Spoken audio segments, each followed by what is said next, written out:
अस्सलाम वालेकुम people, welcome to defence outpost. तो एक पर्टिकुलर टॉपिक है पाकिस्तान की नेवी से रिलेटेड, जिसके ऊपर हिस्टोरिकली काफ़ी ज़्यादा डिस्कशन होती है कि पाकिस्तान के पास एक एयरक्राफ्ट कैरियर होना चाहिए। इससे पहले भी कई दफ़ा हम इस टॉपिक के ऊपर काफ़ी एक्सटेंसिवली डिस्कस कर चुके हैं कि अगर यहाँ पर रिक्वायरमेंट क्रिएट भी होती है पाकिस्तान नेवी के लिए, तो सिंपली एयरक्राफ्ट कैरियर एक ऐसा पीस ऑफ इक्विपमेंट है जो कि बहुत ही ज़्यादा एक्सपेंसिव है और पाकिस्तान की और स्पेशली पाकिस्तान नेवी की जो ग्रैस्प है उससे बाहर है। लेकिन फिर भी जब पाकिस्तान नेवी की तरफ से हंगोर क्लास की जो सबमरीन्स हैं उनको अक्वायर करने का जो प्लान सामने रखा गया, वहां पर इसके रिप्लेसमेंट के तौर पर एक एयरक्राफ्ट कैरियर भी परचेज किया जा सकता था। बिकॉज हंगोर क्लास की जो सबमरीन्स हैं उनकी जो टोटल वर्थ थी, वो जो पूरा प्रोजेक्ट है वो तकरीबन 6 से 7 बिलियन डॉलर का था। तो इतने में आपको एक एयरक्राफ्ट कैरियर जो है वो परफेक्टली मिल जाता और उसको फिर पाकिस्तान नेवी ऑपरेट कर लेती। लेकिन अल्टीमेटली डिसीजन यहाँ पर क्या लिया गया कि हंगोर क्लास की सबमरीन्स को अक्वायर किया जाएगा। 8 के नंबर में ये सबमरीन्स हम अक्वायर करेंगे एंड इवेंचुअली ये चीज यहाँ पर प्रूव हो गई कि हंगोर क्लास की सबमरीन्स वाला जो डिसीजन था वो एक अच्छा डिसीजन था। अब अगर आप देखेंगे तो चाइना की तरफ से अपनी जो टाइप 39B क्लास की, या फिर जिन्हें पाकिस्तान में हंगोर कहा जाता है, उन सबमरीन्स के ऊपर हाइपरसोनिक वेपन सिस्टम्स को, एंटी शिप मिसाइल्स को इंटीग्रेट किया जा रहा है, जो कि यहाँ पर एक स्पेसिफिक डोमेन में हंगोर क्लास की सबमरीन्स को एयरक्राफ्ट कैरियर के कंपैरिजन में काफी ज्यादा यूजफुल और एडवांटेजियस बनाती है। और जिस तरह की पाकिस्तान नेवी की डॉक्ट्रिन है, उस स्पेसिफिक डॉक्ट्रिन के अंदर एक एयरक्राफ्ट कैरियर से ज्यादा एक जो केपेबल ऑफेंसिव सबमरीन है वो ज्यादा एडजस्ट होती है। तो हमेशा से हंगोर क्लास की सबमरीन जो है वो एक बेटर ऑप्शन था। लेकिन अब अगर हम आपसे यहाँ पर कहें कि ये जो एक एयरक्राफ्ट कैरियर है जिसको मिस किया जा रहा था, ये भी पाकिस्तान इस टाइम के ऊपर डेवलप करके अपनी जो फ्लीट है उसके अंदर इंडक्ट कर सकता है। स्पेशली जो एक नेचुरल एयरक्राफ्ट कैरियर है उसकी हम यहाँ पर बात करें, और ये जो पर्टिकुलर पाकिस्तान का नेचुरल एयरक्राफ्ट कैरियर है, ये पाकिस्तान का जो पसनी का टाउन है मकरान कोस्ट पे, उससे 39 किलोमीटर दूर है और इसे अस्तोला आइलैंड्स के नाम से जाना जाता है। अस्तोला आइलैंड्स बेसिकली पाकिस्तान का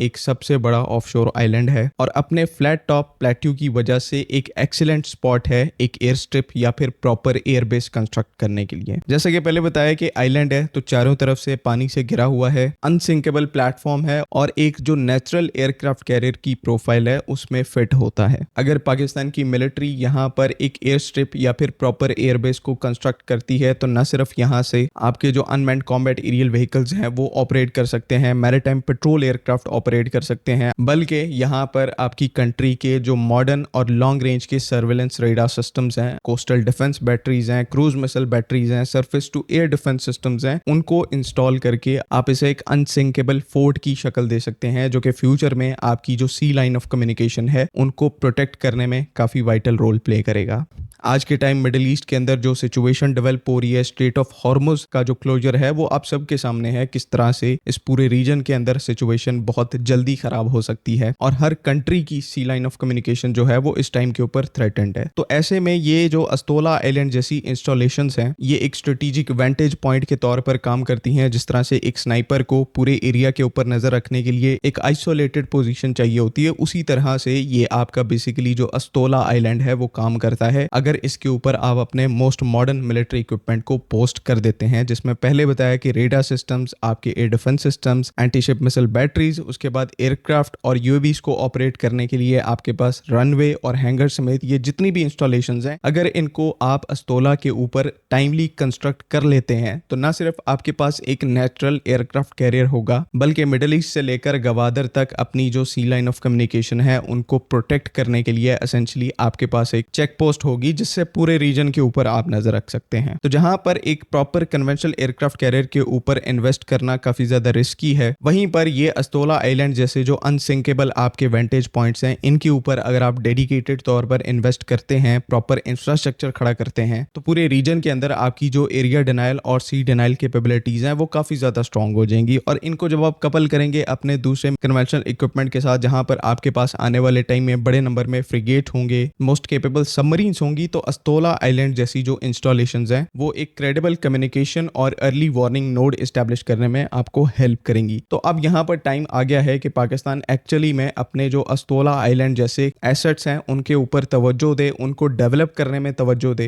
ताकि कल को आपकी यही इन्वेस्टमेंट्स जो है वो आपको बेटर तरीके से प्रोटेक्ट कर पाएंगी। आपकी जो सी लाइन ऑफ कम्युनिकेशन है जहां से 90% आप ट्रेड करते हैं उनको प्रोटेक्ट कर पाएंगी। तो बेशक हम यहाँ पर एक डेडिकेटेड एयरक्राफ्ट कैरियर अक्वायर नहीं कर सकते, एटलीस्ट हम यहाँ पर अस्तोला आइलैंड जैसी कुछ इंस्टॉलेशंस को खड़ा कर सकते हैं जो कि एक्चुअल में जो एयरक्राफ्ट कैरियर हैं उनके रोल्स को फुलफिल करेंगी। आई होप कि तमाम चीज़ें क्लियर हैं। इस वीडियो को ज़्यादा से ज़्यादा शेयर करें। अगली वीडियो तक के लिए अल्लाह हाफ़िज़। पाकिस्तान जिंदाबाद।